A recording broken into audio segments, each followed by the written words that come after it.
Hoy quiero hablaros de los encuentros que está manteniendo el Eurogrupo durante los últimos días, hasta qué punto son absolutamente trascendentes para el futuro mismo de la Unión Europea, pero también de nuestro país y de las políticas que vayan a aplicarse en él durante los próximos meses y años. También quiero abordar las distintas posiciones que están manteniendo cada uno de los Estados miembros durante esos encuentros. Pero, en primer lugar, ¿qué es eso del Eurogrupo?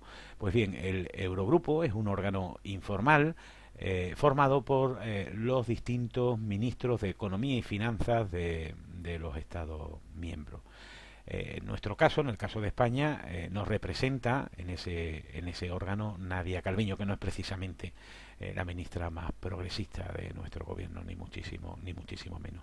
Los encuentros que se están manteniendo en las últimas fechas se están manteniendo por videoconferencia y tienen por objeto aprobar por consenso un ambicioso plan de rescate para las economías más duramente golpeadas por esta crisis del COVID-19. Lo de ambicioso lo pongo entre comillas porque según la perspectiva vista desde cada uno de los estados, pues será este más o menos ambicioso, y de ahí que todavía no se haya logrado un consenso. Es necesario que contextualicemos de dónde venimos, de una crisis financiera, la de 2008, en la que la Unión Europea actuó con mano de hierro con aquellas economías, fundamentalmente las del sur de Europa, Grecia, Italia, España, Portugal, pues obligándoles o forzándoles a acudir a un fondo de rescate que tenía como condicionante posterior la adopción de una serie de medidas que conocemos todos, medidas de recorte, de austeridad, que en algunos casos se han traducido en un deterioro, cuando no desmantelamiento de nuestros servicios públicos. Evidentemente, la respuesta de la Unión Europea a esa crisis financiera es absolutamente insatisfactoria para las economías del sur de Europa, que son en algunos casos algunos de los países que aportan mayor Producto Interior Bruto a la zona euro, pero también algunas de las economías en una situación más complicada.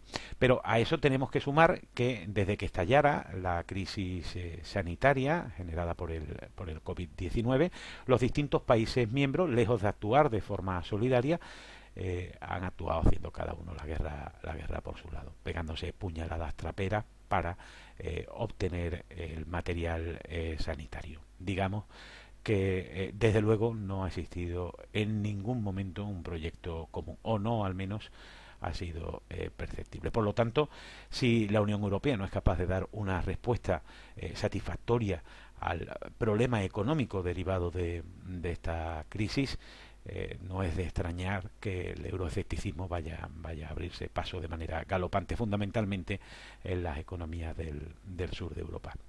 Pero, ¿con qué grandes hándicaps se encuentra el Eurogrupo para alcanzar un acuerdo? Pues, en primer lugar, con el hándicap de la construcción misma de la Unión Europea, del modelo basado en la doctrina neoliberal, que hace muy complicado que se puedan adquirir según qué acuerdo en materia económica. Y por otro lado, pues el hecho de que ya se hayan repartido las cartas. Evidentemente, si este plan de rescate que se intenta aprobar ahora para salvar a las economías más duramente castigadas por la crisis generada por el COVID, se hubiera abordado antes de saber cuáles iban a ser esas economías, pues probablemente los distintos estados hubieran afrontado de otra forma esta negociación. Pero ya tenemos las cartas repartidas. Ya sabemos cuáles son las economías que se van a ver más seriamente dañadas, y además coincide en algunos casos con nuevamente los países del sur de Europa, que tienen una situación más complicada y que van a tener un problema obvio de deuda pública, con las medidas que van a necesitar aprobar para intentar enmendar la situación económica después de este desastre. Pero quiero ver con vosotros en qué posiciones se encuentran a día de hoy las 5 grandes economías del Eurogrupo, que concentran el 80% del Producto Interior Bruto de la eurozona.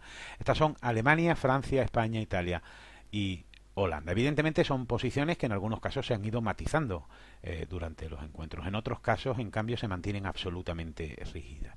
Para empezar, Alemania.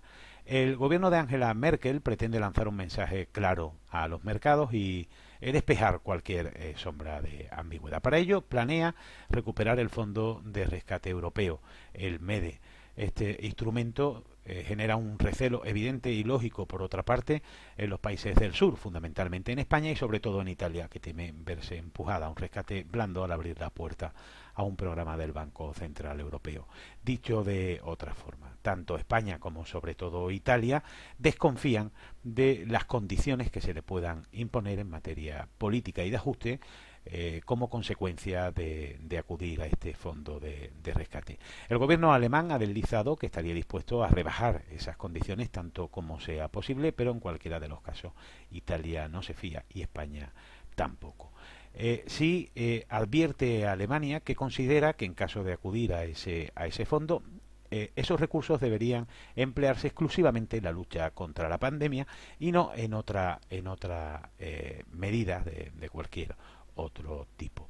También es partidaria Alemania de movilizar recursos del Banco Europeo de Inversiones, fundamentalmente para las pymes, y de aprobar un fondo común de desempleo, un fondo de desempleo comunitario.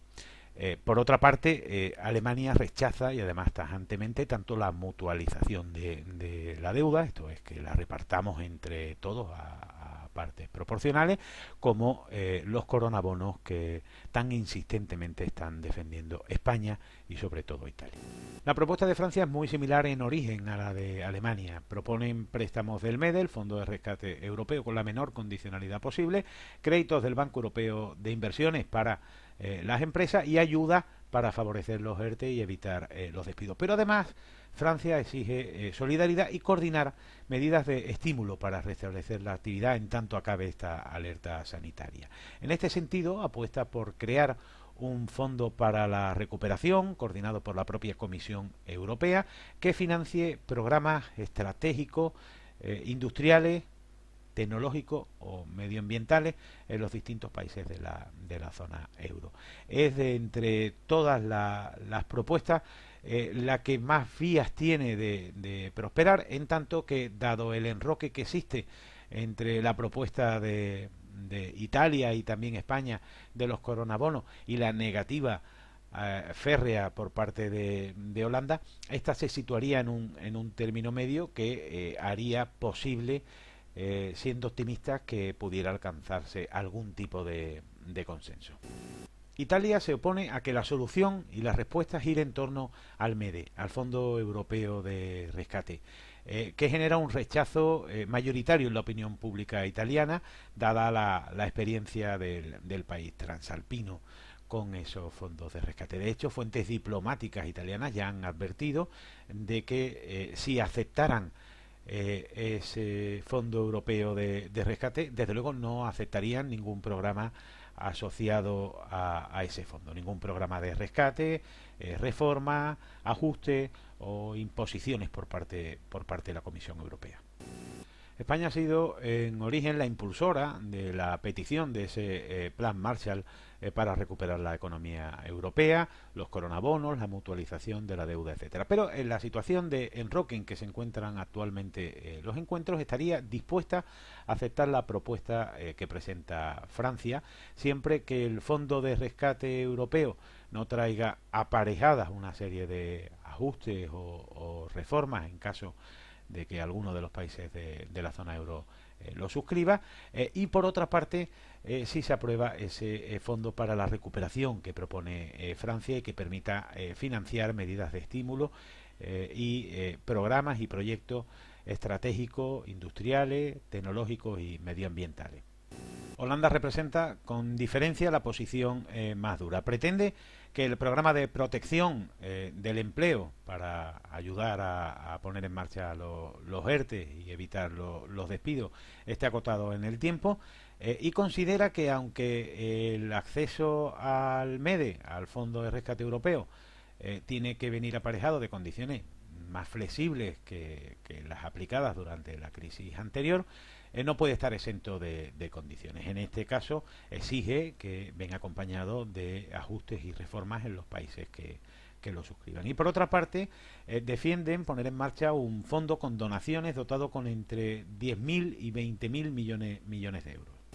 Resumiendo, tenemos el MEDE, el Fondo de Rescate Europeo, con 240.000 millones de euros para que los estados suscriban créditos de hasta el 2% de su Producto Interior Bruto. No existe consenso en utilizar este instrumento porque no terminan de ponerse de acuerdo los estados en torno a las condiciones que vendrían acompañando a la suscripción de esos créditos. Por un lado está Italia, junto a España y en menor medida Francia, que consideran que el acceso a esos créditos no puede venir acompañado de la imposición de ajustes o reformas en los estados que lo suscriban, y de otro lado tenemos fundamentalmente a Holanda, que quiere garantizarse que efectivamente en los países que accedan a ese fondo pues tengan que imponer ajustes o reformas las que dicte la Comisión Europea. Holanda, que por cierto es de los 5 estados de los que estamos hablando el que menos ha aportado económicamente a ese fondo. Por otro lado, tenemos la propuesta de movilizar 200.000 millones de euros de liquidez para las empresas a través del Banco Europeo de Inversiones, en torno a la cual parece que sí existe cierto consenso. Tenemos el SURE, que así es como se ha bautizado el instrumento para evitar despidos masivos y financiar ERTES, y que está dotado por, en este caso, 100.000 millones de euros. Tenemos el Fondo de Reconstrucción, que es una propuesta de Francia, y que permitiría financiar programas y proyectos estratégicos de carácter industrial, tecnológico y medioambiental en los Estados miembros. Y tenemos el Fondo de Solidaridad que propone Holanda con donaciones de entre 10.000 y 20.000 millones de euros. Así es como están las cosas. De lo que dé de sí la reunión que tiene lugar durante la tarde de hoy va a depender en gran medida lo que ocurra a medio, corto e incluso también a largo plazo en la Unión Europea, pero entendía que era importante que supiéramos todos un poco de qué estamos hablando y bueno, pues explicaros cuáles son las posiciones de los 5 grandes actores de estas negociaciones, que son los 5 grandes de la Unión Europea, en este caso Alemania, Francia, Italia, España y Holanda.